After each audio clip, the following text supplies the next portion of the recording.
simplemente dice que dijo algo.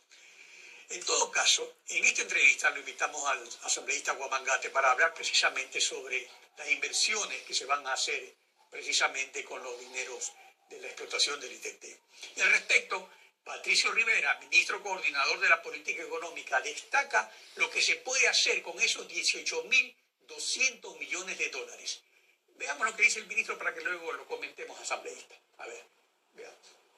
¿Qué se podría hacer con una inversión de 18.000 millones de dólares? Con este dinero se podrían construir, por ejemplo, todas las escuelas que el país necesita, más la cobertura de agua potable, alcantarillado y manejo de residuos sólidos del país para alcanzar al 95% de la población, más todas las superautopistas que el país requiere, más acabar con la falta de vivienda en el Ecuador. De estos recursos se beneficiarán de manera directa también los municipios, gobiernos provinciales y juntas parroquiales, que juntos recibirán valores adicionales equivalentes a 1.568 millones. Los gobiernos amazónicos, además de estos recursos, recibirán otros 2.140 millones adicionales. A ver, aquí al respecto hay algo muy interesante. El gobierno ha recibido 65.000 millones en 6 años, del 2007 al 2012 incluido, es decir, un promedio de 10.500 millones por año, según los datos del propio ministro.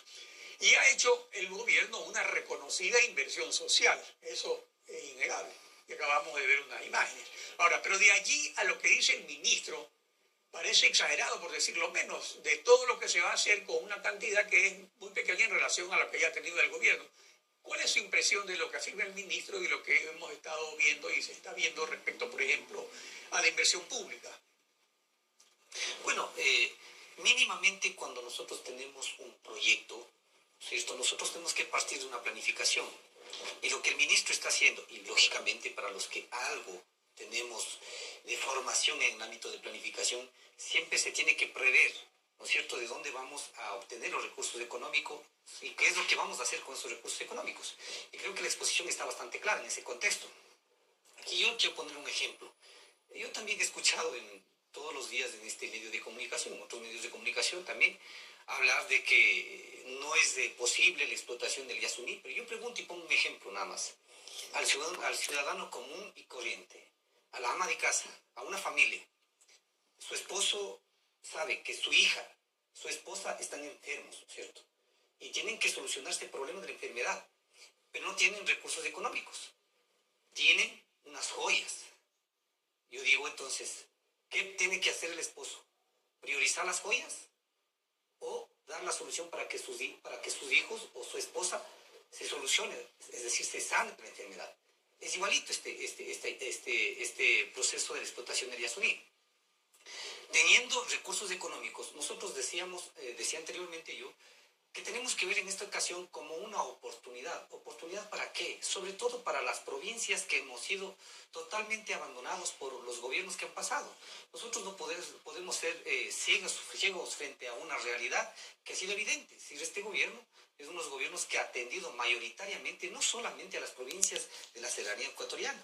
Estoy observando a través de estos medios de comunicación que en la Amazonía, en el litoral ecuatoriano, también existe inversión. Es decir, nosotros tenemos en esta ocasión que ver cómo vamos a utilizar estos recursos económicos. Por eso aquí la exposición es bastante clara y yo quiero aprovechar esta ocasión para decir a los gobiernos seccionales. Nosotros no podemos priorizar los recursos que vamos a obtener por el Yasuní, por la explotación de los recursos petroleros para gasto corriente, por ejemplo, para canchitas, para... No, eso está definido y en eso es claro de que esos recursos solo pueden ser para inversión. O sea, ese punto es verdadero. El problema es esto de las cantidades, ¿no? De que si ha habido más dinero, se ha hecho una inversión, pero de allí a afirmar que se va a solucionar los problemas de habitación, de alcantarillado, bueno, eso es lo que me llama la atención. Hay que ser realistas, ¿no? Nunca vamos nosotros a poder solucionar, por más buena voluntad que tengamos, el 100% de las necesidades que tiene el pueblo ecuatoriano. En ese contexto, nosotros tenemos que ser absolutamente responsables. Lo que sí tenemos que tener claro es que con la extracción de estos recursos naturales, con la obtención de estos recursos económicos, lo que tenemos como deber, las autoridades de los gobiernos seccionales, el gobierno central, los diferentes ministerios, es que priorizar que estos recursos se viabilicen ¿para qué? Para el medio ambiente, para el turismo, para la recuperación del sector agropecuario, que creo que es una deuda...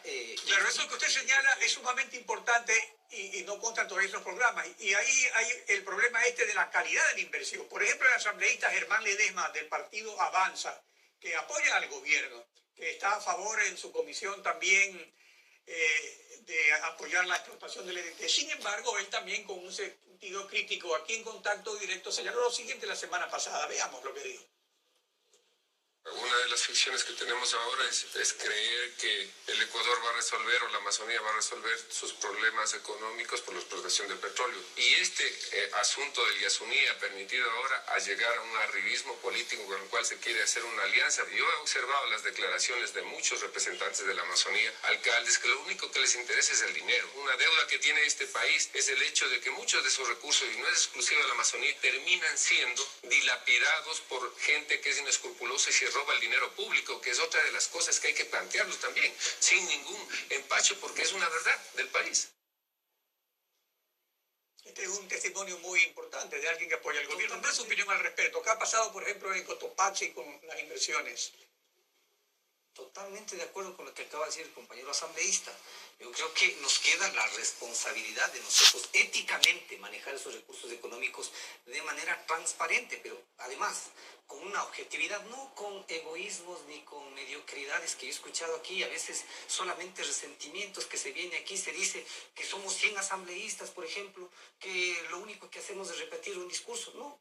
Nosotros tenemos criterios distintos, hemos analizado, hemos, si es que se quiere, si cabe el término, también confrontado, y desde algún punto de vista y desde los diferentes objetivos, metas y metodologías que tenemos en cada uno de los movimientos, hemos, si es que se quiere, expuesto nuestros criterios, y tenemos espacios para poderlo hacer.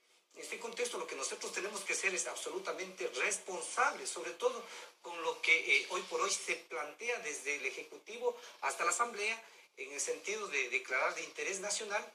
Y yo quiero más bien aprovechar esta ocasión para decir que, por ejemplo, la Mesa de Justicia, en la parte pertinente, en el punto 4, manifiesta claramente lo siguiente: que los recursos económicos que se obtengan como producto de la explotación también se destinen para beneficio de los habitantes de las provincias amazónicas y de las comunidades, pueblos y nacionalidades indígenas, conforme lo establece el artículo 74 de la Constitución.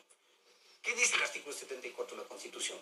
Que nosotros, los pueblos, las nacionalidades, tenemos que aprovechar los recursos naturales. ¿Para qué? Para alcanzar el buen vivir.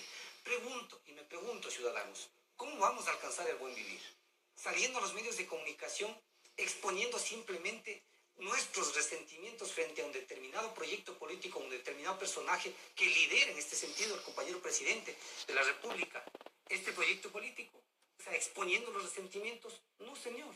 En este sentido no vamos a alcanzar absolutamente nada. Vamos a alcanzar en la medida que planifiquemos, que utilicemos adecuadamente esos recursos naturales. Y naturalmente también los ciudadanos tenemos una gran responsabilidad allí, de velar. Y esta asamblea tiene esa misma responsabilidad de observar, de mirar, de fiscalizar, para que esos recursos se viabilicen de la manera más correcta y de alguna manera también alcancemos el buen vivir. Esto nos va a permitir, al menos en el caso de las provincias que hemos sido históricamente abandonados, vamos nosotros por la región central o sierra, vamos a observar la parte alta totalmente devastada. Es decir, páramos que están deteriorados. ¿Y quién ha hecho absolutamente algo por estas Sí, en todo caso, asambleísta, ese es lo importante, ¿no? Contraponer los criterios, debatir en la asamblea, analizar todos los aspectos de este pedido del presidente para poder llegar a una solución que satisfaga el interés nacional. Le agradezco su participación en Contacto Directo. Buen día. Son las 7 de la mañana con 26 minutos. Pausa, y cuando regresemos estaremos con Patricio